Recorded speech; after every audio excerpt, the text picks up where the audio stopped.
Bienvenue sur Top Invest, la chaîne des top d'investissement. Ici, on parle essentiellement d'entreprises de qualité. Avons-nous une opportunité d'investissement sur Pfizer? C'est la question à laquelle on va essayer de répondre en se basant sur les états financiers de la compagnie. Ceci représente uniquement mon point de vue et non un conseil d'investissement. Comme d'habitude, je me réserve le droit de me tromper. J'ai partagé ici une note d'analyse sectorielle pour tout ce qui concerne ici les laboratoires pharmaceutiques dans la Top Newsletter. Le lien est dans la description de la vidéo ainsi que dans les free notes ici, donc en bas de page sur la chaîne, sur la page qui va s'afficher devant vous après que vous ayez cliqué sur le lien en question. Ok, donc vous savez à peu près ce qui se passe dans ce secteur-là. Et si vous regardez à peu près toutes les notes qu'on a eu envoyées sur ce secteur-ci, parce que c'est la deuxième ou la troisième note sur le secteur ici de laboratoire pharmaceutique. Donc, dites-vous que ça reste assez constant et voilà, ce sont vous connaissez à peu près le problème ici. Et j'ai également partagé une note d'analyse ici concernant la compagnie qu'on appelle Pfizer. Donc, c'est simple, vous tapez note d'analyse ici, Pfizer, ou bien vous pouvez taper ici note d'analyse et vous allez vous tapez à côté Pfizer ou bien Pfizer Top Invest. Vous allez retrouver la vidéo en question, la voici. Ok, donc la lecture des conférences call, enfin écoute des conférences call ici, lecture des rapports financiers et je vous donne mon avis par rapport à une entreprise au-delà des chiffres. Ok, donc c'est ce que moi je préfère généralement faire, les chiffres, etc. À un moment donné, on est fatigué, d'accord? Donc ici, si ça vous intéresse, allez-y voir ça, mais c'est pas quelque chose que je fais tous les jours sur cette chaîne-ci parce que ça me prend du temps. Donc maintenant, on va parler uniquement des chiffres. Vous connaissez à peu près les problèmes de cette compagnie-ci. En date d'aujourd'hui, Pfizer, ici, se négocie aux alentours ici de 13 fois les bénéfices. On va se dire, oh, c'est sous-évalué. C'est également une entreprise qui n'a pas tendance à se négocier à des multiples très, très élevés comparé aux autres entités dans le même secteur d'activité. On a vu ici du Johnson & Johnson à 17 fois les bénéfices. Pfizer, on ne va pas aller plus que 15 fois les bénéfices. Et encore, le Covid a gagné, elle a gagné beaucoup d'argent avec la pandémie, etc. Donc, on s'attend à un ralentissement. Mais également, elle a fait des acquisitions. OK? Donc, qu'est-ce que ça va donner ici du point de vue quantitatif? Je prendrais 15 fois les bénéfices. 15 fois les bénéfices ici par rapport aux bénéfices net attendus en 2025. C'est un business assez prévisible également. OK? Donc, les analystes ont tendance à faire de bonnes prévisions ici. Mais attention, ça reste des prévisions. OK?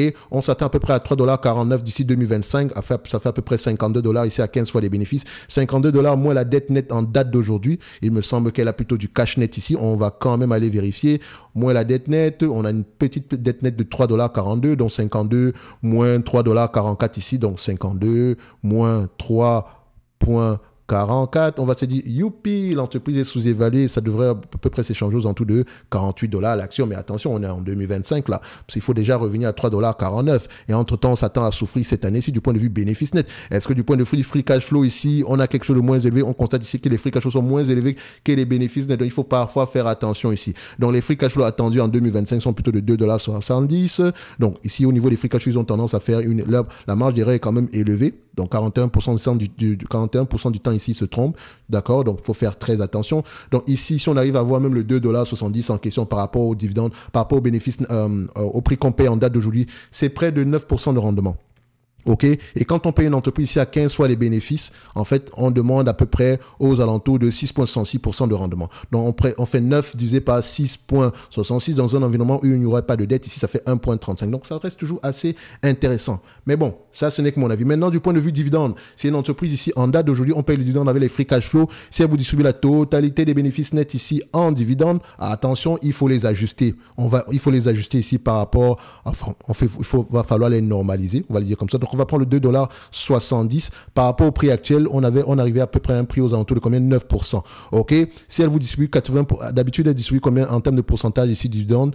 On est à peu près aux alentours on reste en dessous des 60% par là. Donnez-moi juste un instant. Je pense que il faudrait regarder ici la politique d'allocation du capital ici. Est-ce qu'on a une limite 60-80%? Pour le moment ici, par rapport au dividende attendu en 2025, on sera aux alentours ici des 63%. Donc, on va se dire ici, disons même 60%. D'accord? Parce que ce n'est pas une certitude de dividende ici. Ça reste à la discrétion ici du management, vu que c'est une entreprise qui augmente son dividende année après année. Donc, généralement, elle s'enferme dans ce genre de choses-là et elle pourrait continuer à augmenter celui-ci. Dans tous les cas de figure, on pourrait s'attendre à 1,62 $ d'ici cette période-là. Par rapport au prix actuel, on a un rendement de 5,4%. 5,40%. Donc, 5,4%, on va le dire comme ça. Donc, si ça vous intéresse, allez-y. OK? Mais il faut aller en profondeur. Il faut que le business vous parle ici. Il faut connaître à peu près les problèmes actuels ainsi que les opportunités à venir. OK? Quelle est la stratégie du management pour tout ce qui concerne l'après-pandémie? OK? Est-ce qu'elle a de nouveaux blockbusters ici en pipeline, etc.? etc. Dans tous les cas de figure, vous avez la note d'analyse en question. Ok, je pense qu'on a parlé de Pfizer également ici dans cette note d'analyse sectorielle-là. Le lien est dans la description de la vidéo. Vous abonnez à la Top Newsletter et en bas de page, vous avez les free notes. Ok, on va se donner rendez-vous sur la prochaine vidéo. Ce n'est que mon avis quantitatif assez rapide parce que j'ai fait plusieurs vidéos sur Pfizer. Ok, je ne vais pas revenir dessus. Ça nous permet également de gagner du temps. 5 minutes pour moi, c'est déjà beaucoup. Merci. Bye.